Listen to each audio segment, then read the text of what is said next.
The Mound, beneath the Chocolate Hills. This is a folklore story. It's atmospheric, tense, and supernatural. There is no gore. If you're listening at night, keep a light on and don't answer anything that calls your name from the dark. The ferry from Cebu sliced through water so blue, it hurt to look at, and Mia Chen pressed her face against the salt-crusted window like a child, watching Bohol rise from the sea. She was 17, freshly graduated from junior year, and everything about this trip felt like the beginning of something she couldn't name. Mia, you're fogging up the glass? Her older brother Derek's voice came from somewhere behind her, lazy with heat and the remnants of Dramamine. We've seen islands before, not like this, she said. And she was right. The coastline was different, wilder, greener, fringed with palms that bent toward the water as if bowing. Behind the beaches, hills rolled inland like frozen waves, and beyond those, barely visible in the morning haze, rose the famous Chocolate Hills. She'd seen them in photographs, those strange symmetrical mounds that turned brown in the dry season, but the pictures hadn't prepared her for how ancient they looked. How deliberate, as if something had placed them there on purpose. The tour group gathered on deck as the ferry slowed. 6 American teenagers and their chaperone, Mrs. Patterson, a woman in her 50s with a visor that read "World's Best Grandma" and a whistle she used too often. There was Derek, 19 and sullen, about being dragged on a cultural enrichment trip instead of staying home for summer. There was Jalen, Derek's roommate from UCLA, built like a linebacker and currently photographing everything for his Instagram. There were the twins, Sophie and Emma, blonde and identical and already sunburned, despite the industrial quantities of SPF 50 their mother had packed. And there was Marcus, quiet and watchful, the scholarship kid from South Central who'd won this trip through an essay contest and seemed to trust none of it. Mia liked Marcus. He was the only one who'd actually read about where they were going. The Chocolate Hills are limestone formations, he'd told her on the plane from Manila, his voice soft enough that the others couldn't hear. But the local people say they were made by giants. 2 giants, fighting over a woman. They threw boulders at each other for days until they exhausted themselves and died. The hills are what's left of their ammunition. That's beautiful, Mia had said. That's one version. Marcus had looked out the airplane window at the clouds below. There are others. The Boholanos have lots of stories about the hills, about the forests. He'd paused. About what lives in them? What lives in them? But he'd just shrugged and put his earbuds in, and Mia had been left with a strange shiver that had nothing to do with the airplane's air conditioning. Now, standing on the ferry deck with the wind whipping her dark hair across her face, she felt that shiver again. The island was beautiful, objectively. Postcard, perfect, beautiful. But there was something underneath the beauty that she couldn't identify. A weight, a watching, as if the land itself had noticed their arrival and was reserving judgment. Okay, explorers, Mrs. Patterson's whistle shrieked, making everyone wince. Our guide is meeting us at the dock. Remember, we represent America here, so best behavior. And stay together. No wandering off. The guide was waiting at the end of the pier.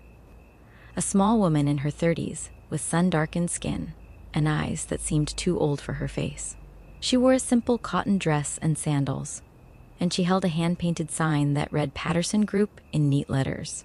"Welcome to Bohol," she said, her English accented but clear. "I am Lorna. I will be your guide for the next 3 days." She smiled, but the smile didn't quite reach those ancient eyes. "We have much to see, much to learn, and some things." She paused, her gaze drifting toward the hills in the distance. "Some things to remember." Remember? Sophie, or maybe Emma, giggled. We just got here. Lorna looked at her for a long moment, and the giggle died in the girl's throat. There are old ways in this land, Lorna said quietly, old courtesies.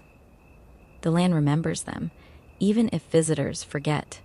She turned and began walking toward a waiting van. Come, the resort is this way. You will want to rest before tonight. What's tonight? Derek asked, falling into step beside her.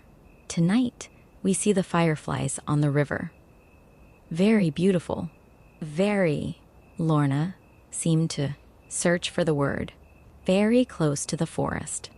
Cool, Jalen said, still filming everything. Night tour. Sick.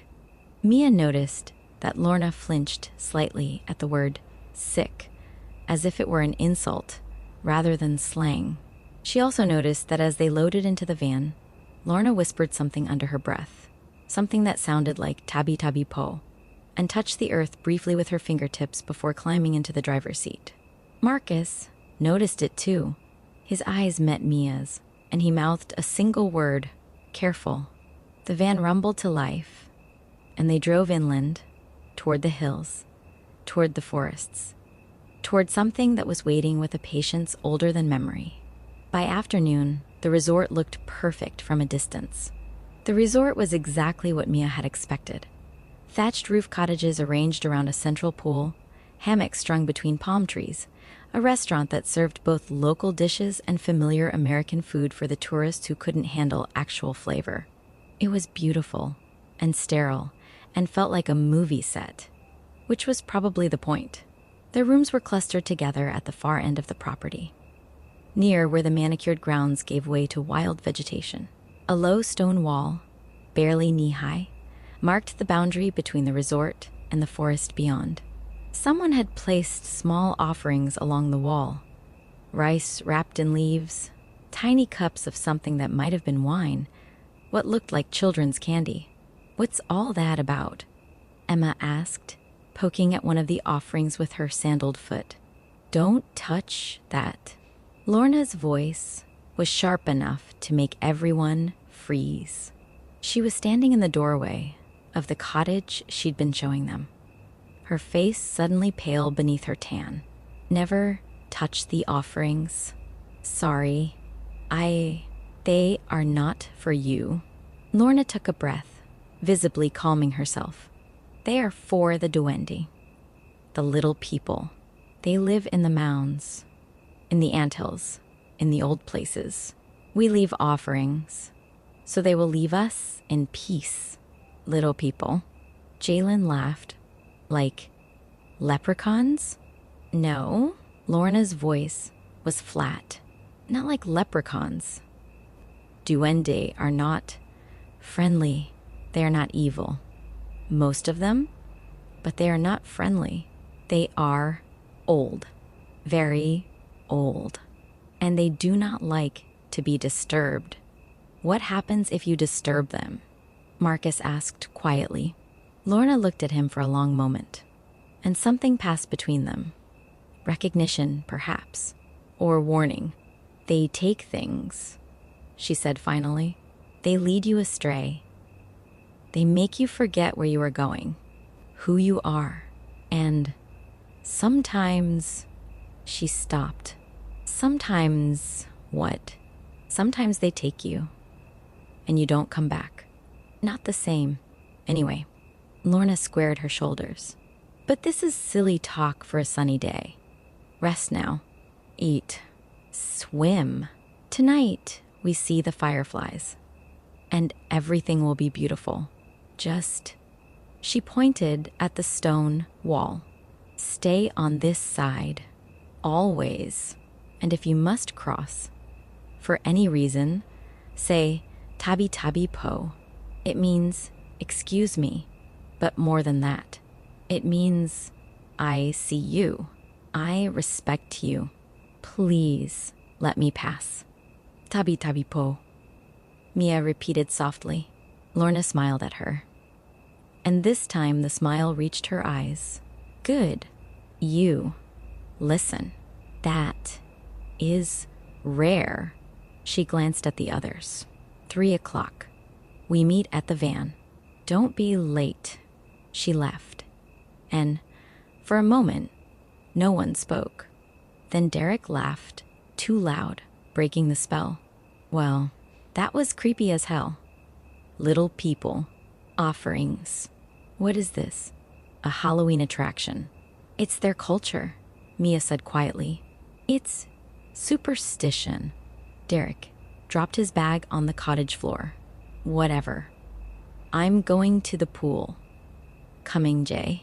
Yeah, definitely. Jalen was already digging for his swim trunks. This heat is brutal.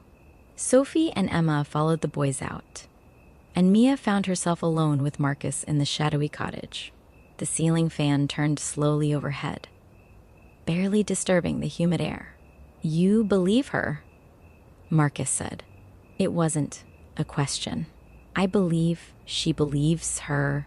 Mia sat down on one of the narrow beds, and she's scared. Did you see her face when Emma touched that offering? I saw. Marcus moved to the window, looking out at the forest beyond the wall. The trees were so dense they seemed to swallow the light, creating pools of shadow even in the middle of the day. My grandmother used to talk about things like this. She was from Puerto Rico, and she had stories about the duendes there too. Similar creatures. She said they were everywhere, all over the world, just wearing different faces. What did she say about them? That they're not good or evil. They're just other, and that humans forgot how to talk to them, how to live alongside them. So now, mostly, they hide. But when they're forced to interact with us, he shrugged. It doesn't usually go well. For either side, Mia joined him at the window. The forest was still, utterly still, in a way that seemed wrong. No birds called. No insects buzzed. Even the leaves hung motionless, as if the air itself was holding its breath. We should stay close to Lorna tonight, she said. Agreed. Marcus's hand found hers, briefly, a squeeze of solidarity. And maybe we should both learn how to say tabi tabi po, like we mean it. From somewhere in the forest, deep in those pools of shadow, something laughed. It was high and thin, like a child's laugh, but there was nothing childlike about it. It rose and fell and rose again, echoing off the hills, and then it stopped as suddenly as it had begun. Neither of them said anything, but when they finally left the cottage to join the others at the pool, they walked the long way around, staying as far from the stone wall as possible. At dusk, the van carried them away from the safety of the resort lights. The van wound through villages that grew smaller and more rustic as they moved inland, until the paved road became gravel, then dirt, then something barely wider than a footpath. Lorna drove with the calm competence of someone who had navigated these roads 1,000 times. But Mia noticed that her knuckles were white on the steering wheel, and that she kept glancing at the rearview mirror, not at the road behind them, but at the trees pressing close on either side. The river is just ahead, Lorna said. We will take boats. Small boats, very quiet. The fireflies come out at dusk and stay until midnight. You must not use flash photography. The light disturbs them. What about phone flashlights? Jalen asked. No flashlights. No lights at all. Lorna's voice was firm. The river is old. The fireflies are sacred. We are guests here. We must behave as guests. The boat launch was nothing more than a muddy bank where a handful of narrow wooden boats bobbed in the dark water. An old man sat beside them, smoking a cigarette, and when he saw Lorna, he stood and spoke to her rapidly in a language Mia didn't recognize. Lorna responded in kind. and something in the exchange made the old man's face tighten. He glanced at the tourists, at the darkening sky, at the forest that crowded the riverbanks, and then he shook his head. "What's he saying?" Derek demanded. "He says..." Lorna hesitated. "He says the forest is restless tonight. There has been construction inland, near the old mounds. Machinery, noise. The duwende are unhappy. So we shouldn't go?" Sophie asked hopefully. She'd been complaining about mosquitoes since they left the resort. "We will go." Lorna's jaw was set. "But we will be respectful. We will be quiet. We will stay together." She looked at each of them in turn. "And no matter what you see or hear, you will stay in the boats. Do you understand? You will not leave the boats for any reason." Everyone nodded, though Derek rolled his eyes when he thought Lorna wasn't looking. They climbed into the boats.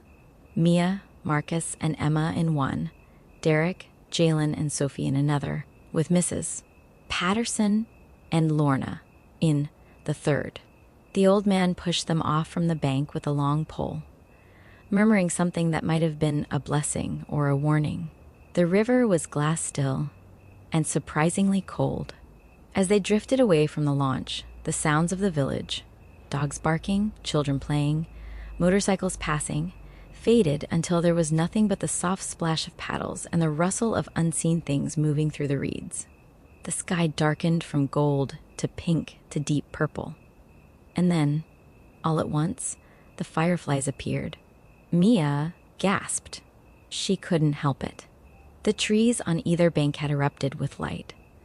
Not the random flickering she'd seen in firefly videos, but a synchronized pulse, thousands of insects blinking in perfect unison. It was like watching the forest breathe. Each exhale a cascade of green gold sparks. Each inhale a moment of velvet darkness. "Oh my God," Emma whispered. "It's incredible." It was. For a long, perfect moment, it was the most beautiful thing Mia had ever seen. The river carried them deeper into the forest, the fireflies pulsing overhead, the stars appearing one by one in the strip of sky between the trees. She could hear the others in the other boats making sounds of wonder, even Derek, who had probably never been impressed by anything natural in his life. And then she heard something else, a voice, soft, high, coming from somewhere in the trees to their left. It was singing, no, chanting, in a language she didn't understand. The words rose and fell in an irregular rhythm, and there was something wrong with the voice itself, something that made her skin prickle. It sounded like a child, but the tone was ancient, hollow, as if it came from a long way down. "Do you hear that?" she whispered to Marcus. He nodded, his face tense in the firefly glow. "Don't look at the trees. Don't answer if it calls you..." "What?" "My grandmother. She said that's how they get you. They call your name, and if you answer, they have power over you." The chanting stopped. The silence that followed was somehow worse, expectant, hungry. And then, from somewhere much closer, a voice spoke. A child's voice, sweet and clear. "Derek." Mia's blood went cold. She turned and saw her brother's boat, 10 feet behind them, and Derek was leaning over the side, peering into the darkness of the trees. "There's someone out there," he said. "I heard them say my name." "Don't answer," Lorna called, her voice sharp with fear. "Don't speak to it." "Derek," the voice said again, and this time there was laughter in it. That same high, thin laughter from the forest outside their cottage. "Derek, come and play?" "It's just a kid," Derek said. And he started to stand up in the boat. "Sit down."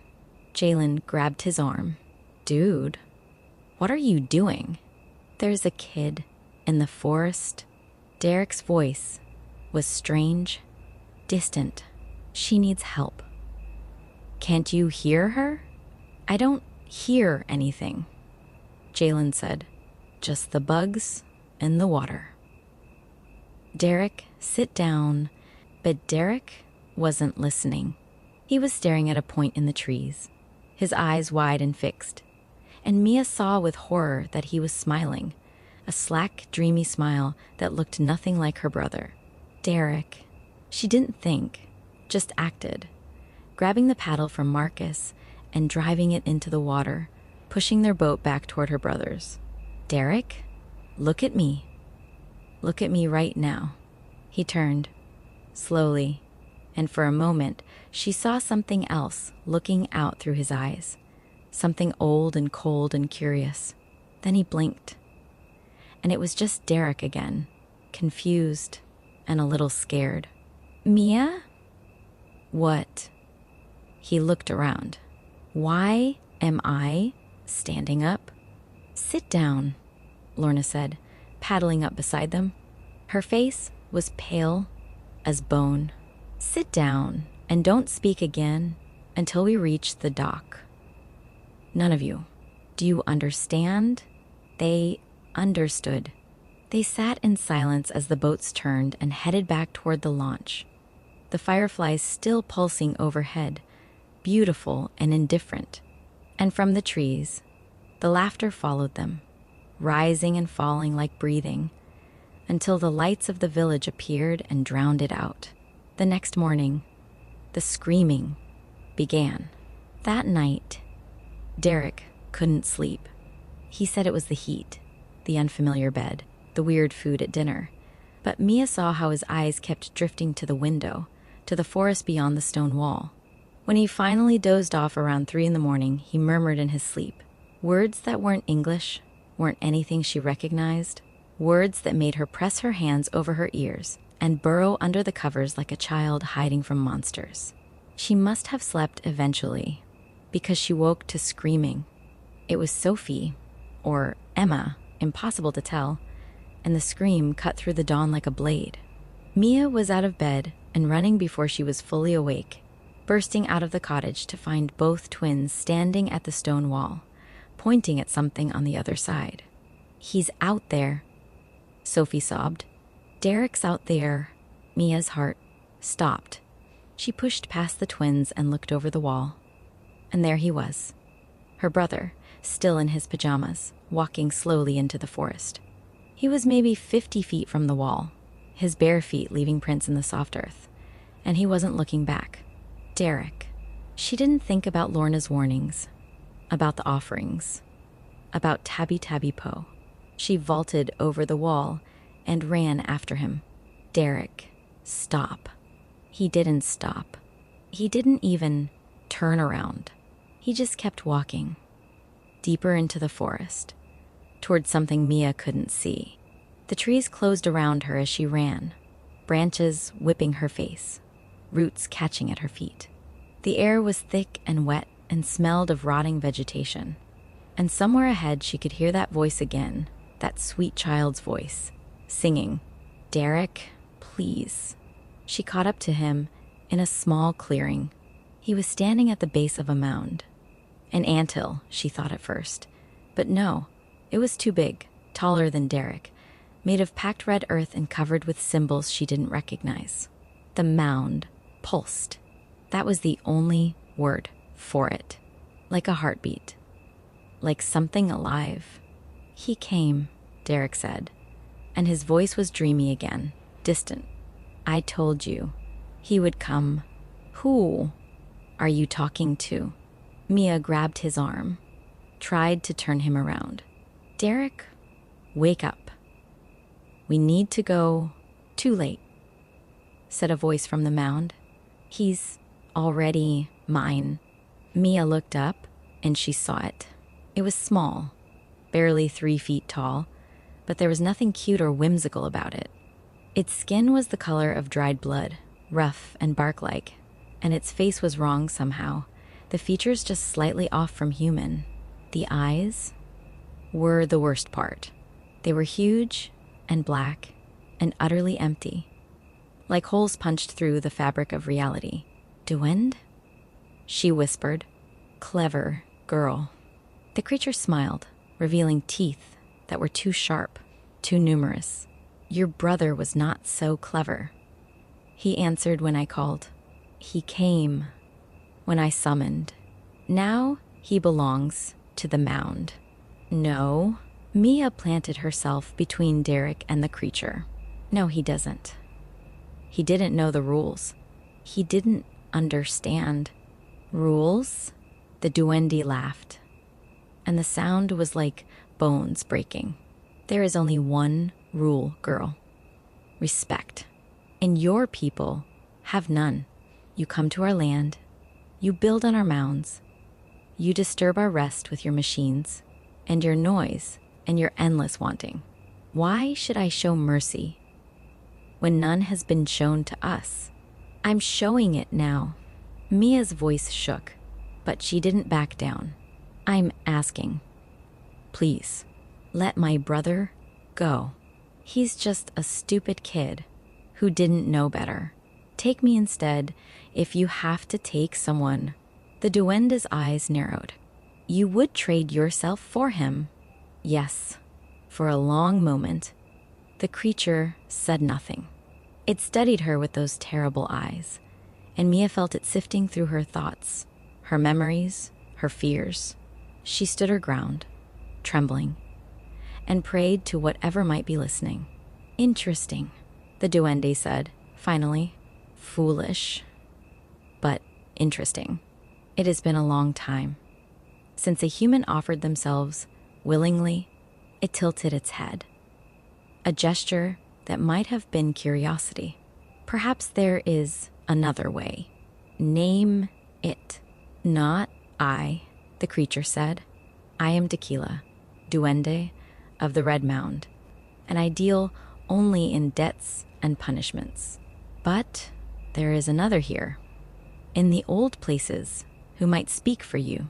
If she chooses, who? Tequila's smile widened, sharp and cruel. My sister, the one who stayed when I chose to take. The one who still remembers what it was to hope. He gestured toward the forest behind the mound. Find her before sunset. Convince her to intercede. Or your brother joins the mound. And you, the smile sharpened, you join me instead. The creature sank into the earth as if the ground were water, leaving no trace except the faint echo of laughter. Derek swayed and collapsed, and Mia caught him before he hit the ground. His eyes were closed, his breathing shallow, and when she touched his forehead, his skin was as cold as stone. In the forest, time stopped behaving normally. She couldn't carry him, but she couldn't leave him either. In the end, she dragged him to the edge of the clearing and propped him against a tree, covering him with her own jacket, even though the morning was already warm. His lips were blue, his eyelids fluttering with dreams she didn't want to imagine. I'll come back, she told him. I'll fix this. Just hold on. She didn't know which direction to go. The forest stretched in every direction, identical and endless, and the path she'd followed to the clearing had vanished as if it had never existed. But she remembered what Lorna had said about old ways and old courtesies, and she spoke into the green gold silence. Tabi tabi po, she said, and her voice was steadier than she expected. I need to find the sister of Tequila, the one who stayed. Please, if there's anyone listening, help me. For a long moment, nothing happened. Then, deep in the forest, a light appeared. It was pale and soft, like moonlight filtered through water, and it moved between the trees with a gentle drifting motion.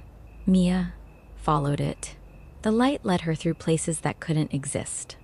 A grove of trees with silver leaves, a stream that ran uphill, a field of flowers that sang when the wind touched them. She walked for what felt like hours, but might have been minutes. Time moving strangely in this old place.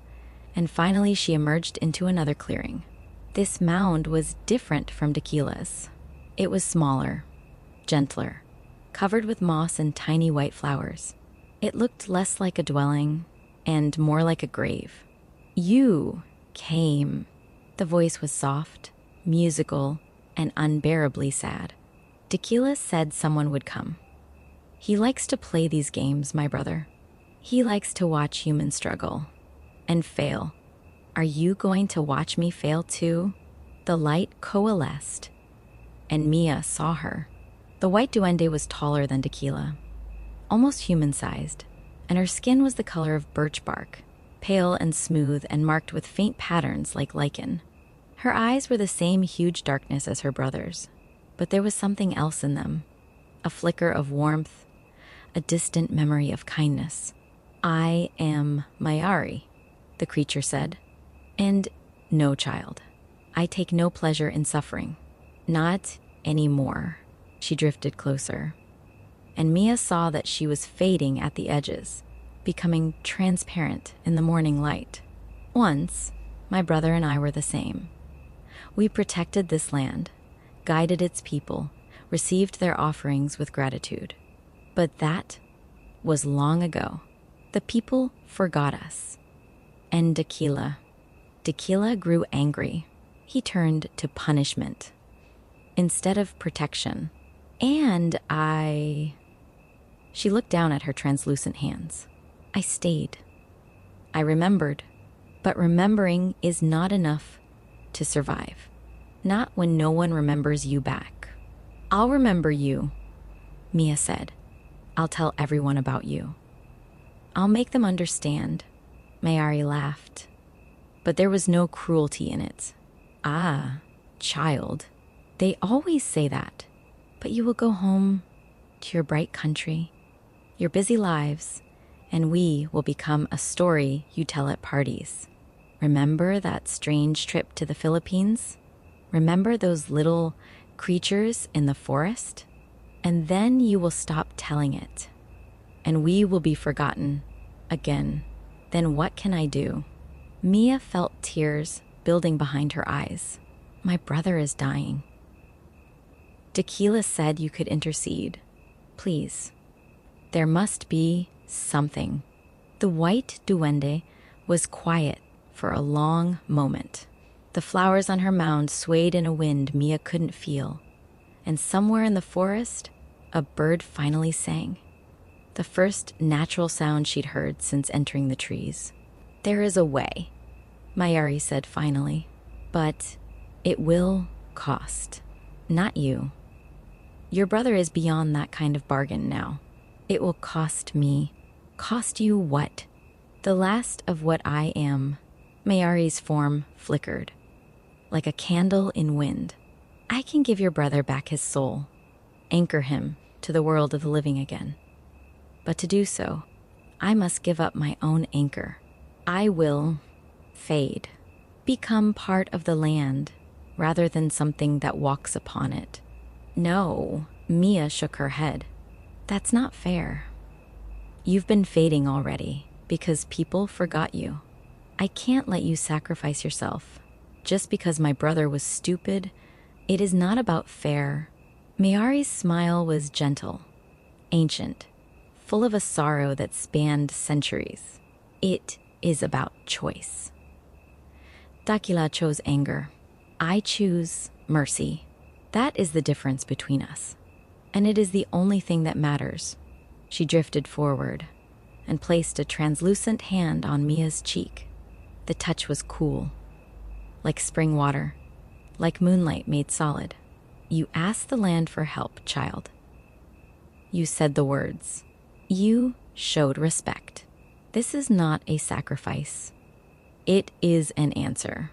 The answer I have been waiting to give for a very long time. But listen to me. Mayari's eyes met hers, and Mia felt the weight of ages in that gaze. The accumulated wisdom of a being who had watched empires rise and fall, who had seen the land change and change again, who had loved and lost and somehow kept loving. There are rules to this. things you must do for my gift to hold. Anything. When you return to your brother, you must not look back. No matter what you hear, no matter what Tequila says to you, you must keep walking toward the world of the living.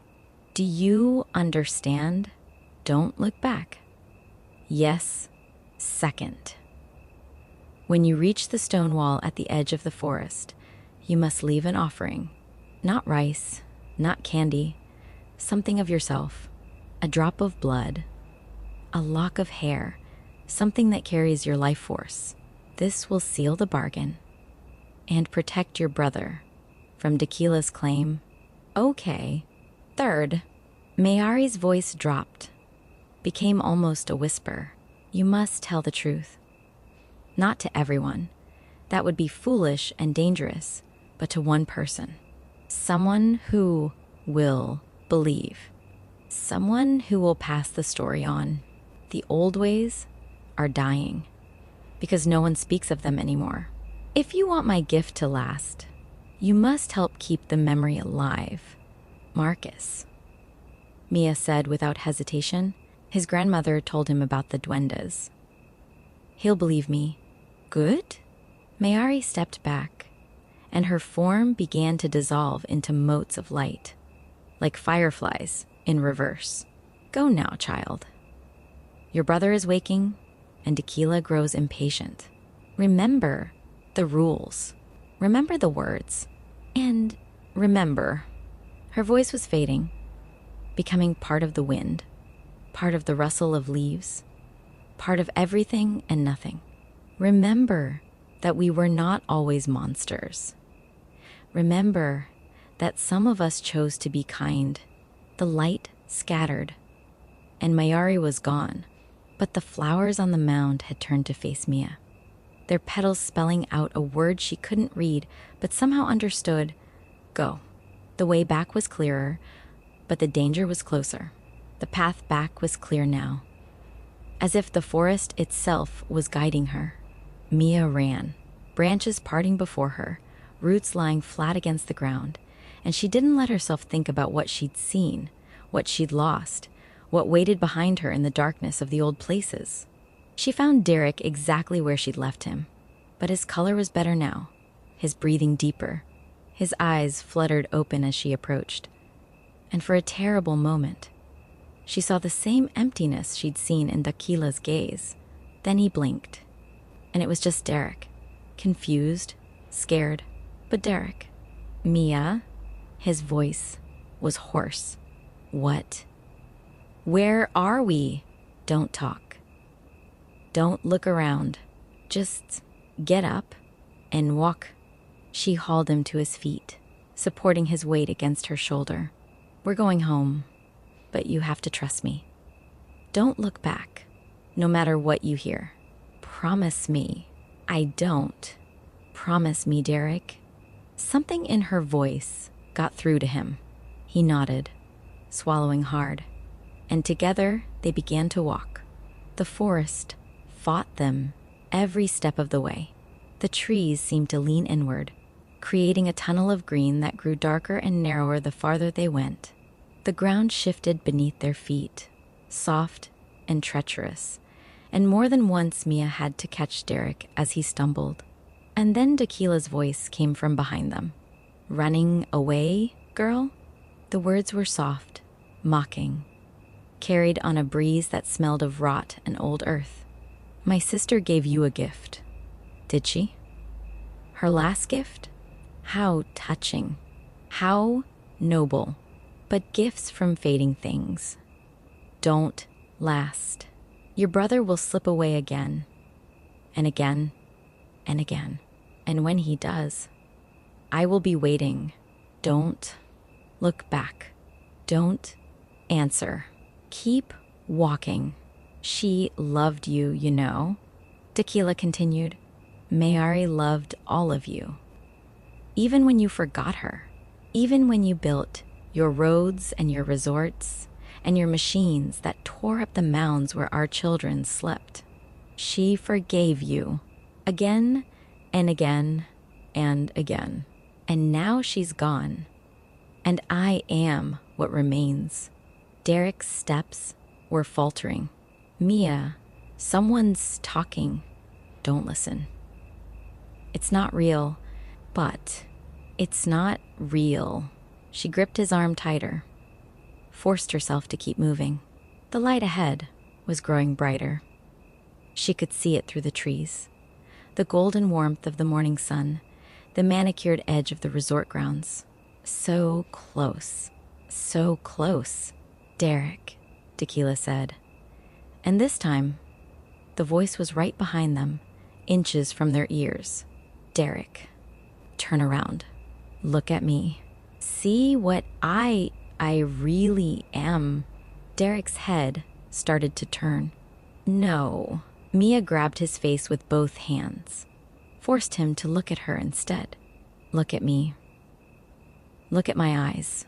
Think about home, about mom and dad, about college, about everything waiting for you.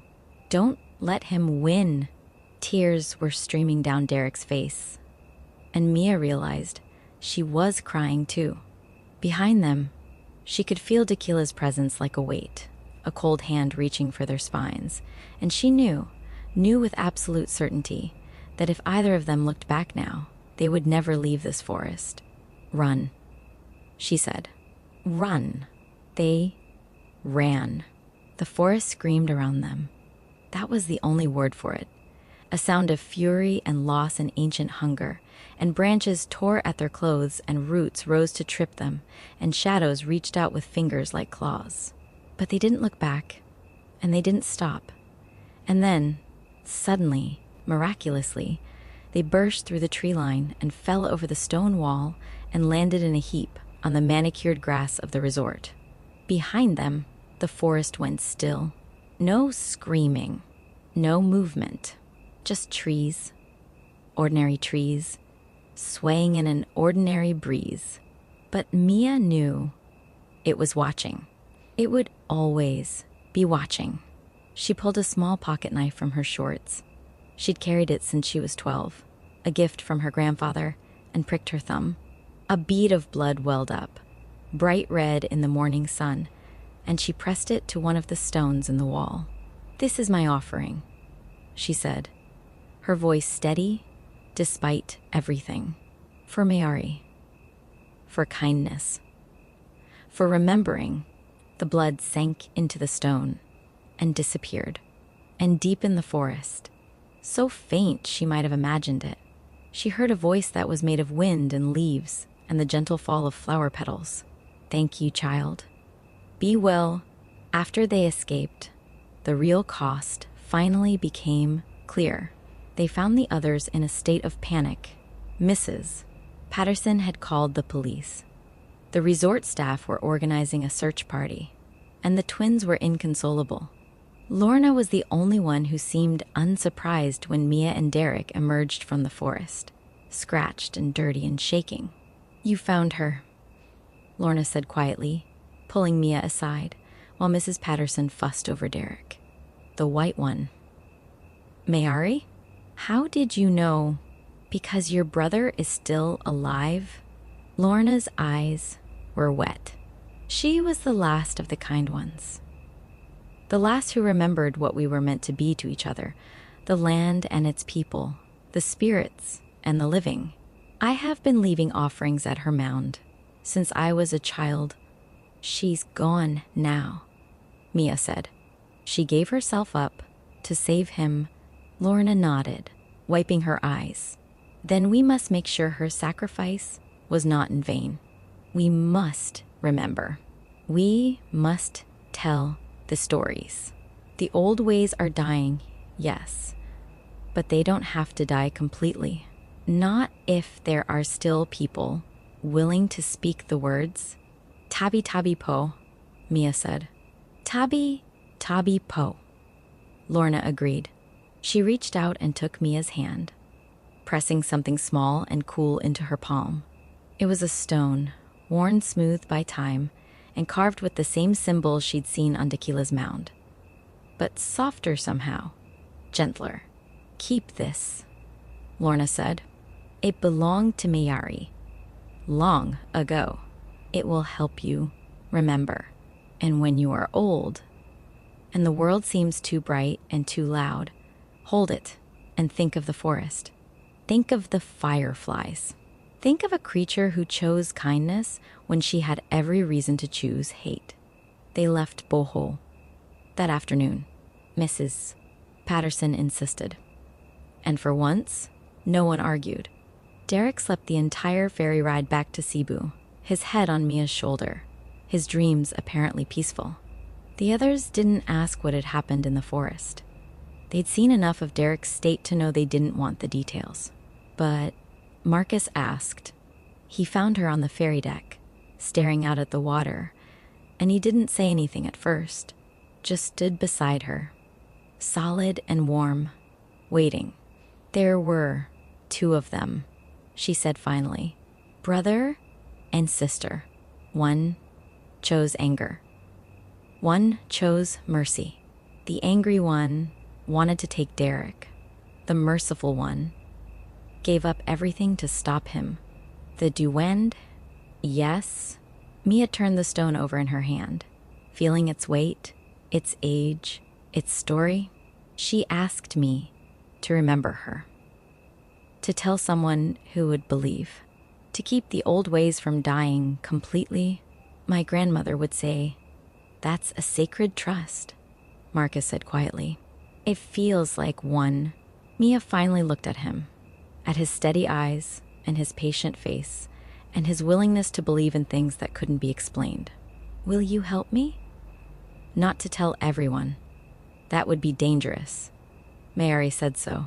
"But to remember, to pass the story on to someone who might pass it on to someone else, to keep a small piece of her alive." Marcus took her hand, the one holding the stone, and covered it with his own. "My grandmother always said that stories are the one thing that never really dies. As long as someone is telling them, the people in them live on, even the monsters." "Even the monsters," he smiled. And there was something old and knowing in it, something that reminded her of Mayari, but also the heroes, and the ones who chose kindness. Those most of all. The ferry cut through the water, carrying them away from Bohol, from the forest, from the mounds where ancient things still lived and remembered.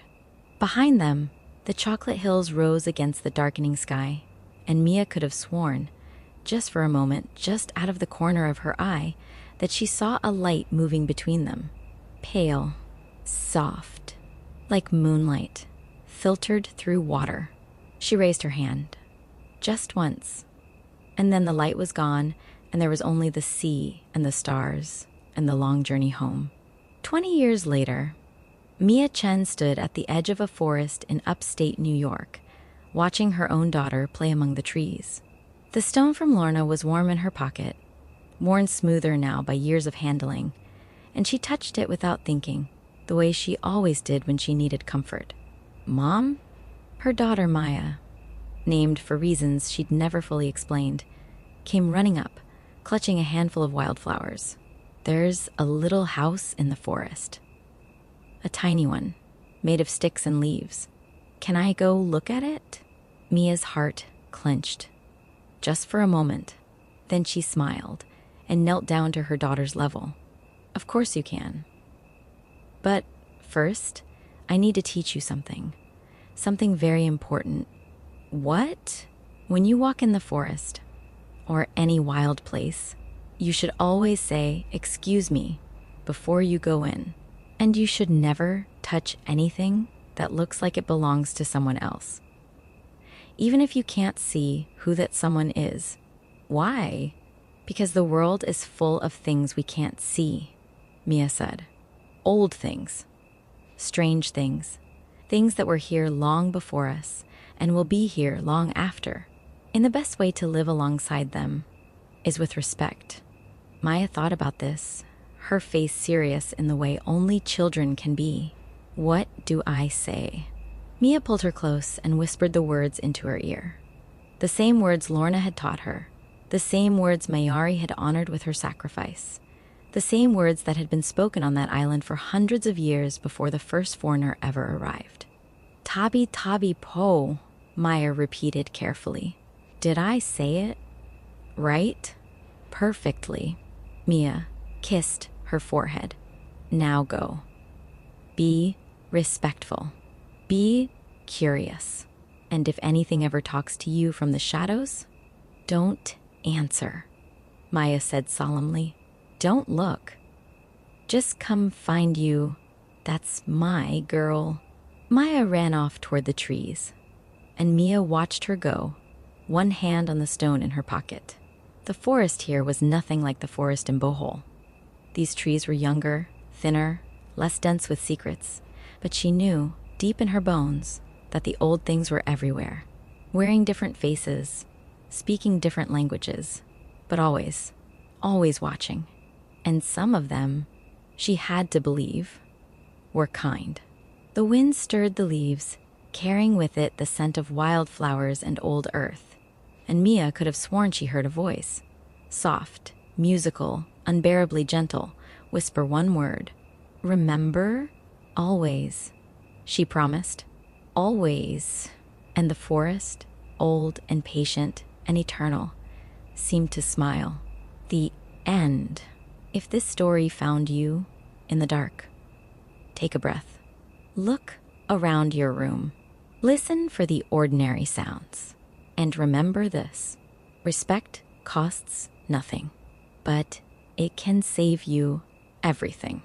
If you want more folklore like this, follow the channel and choose another story. Just one more. And if you ever walk near an old mound, an anthill, or a forest that feels too quiet, say it first. Tabi, tabi, po.